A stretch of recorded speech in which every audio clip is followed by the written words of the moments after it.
You remember who you married. You could have described them in your sleep, the way they took their coffee, the exact sound of their laugh, what they wanted out of a life. You knew them. That was the whole feeling of falling in love. Finally, someone I know by heart. But nobody warns you what 20 years actually does. Not all at once, a little at a time. They fell in love with a book you'll never read, made a friend you've never met, changed their mind about things they were once certain of, about money, about God, about what the next 10 years should hold. They grew quieter or louder, wanted new things, and stopped wanting old ones. And so did you. You both kept becoming someone, in 1,000 small revisions you never stopped to announce. Until one ordinary night, you look across the table and the thought arrives before you can stop it. I'm not sure I know you anymore. We're not the two people who stood up and made those promises. And underneath it, the fear you don't say out loud. Maybe we've outgrown each other. Maybe we've become two strangers who share an address.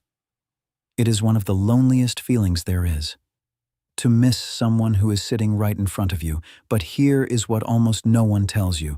That change isn't the marriage failing, it's the marriage being alive. Esther Perel says most of us will have 2 or 3 marriages in our lifetime, and if we're lucky, they're with the same person. The couple you were at 25 was never meant to be the couple you'd be at 50. You were always going to have to close one chapter and begin another. And the researchers who spent their lives on this, Arthur and Elaine Aron, found that the love that lasts isn't the one that stays the same. It's the one that keeps expanding, 2 people who keep letting each other grow and keep growing their own world to make room for it. It's an association, not a promise.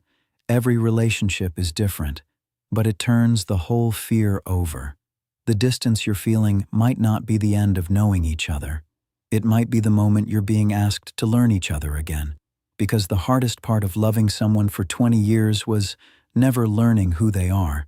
It's learning who they're becoming, and that work never really ends. It just goes quiet and waits for you to get curious again. So look across the table, one more time. Not at the person you married, at the person sitting there tonight, the one you haven't fully met yet. Ask them something you don't already know the answer to. Let yourself fall a little in love with the stranger. You were never meant to stay the same people. You were meant to keep meeting the new ones.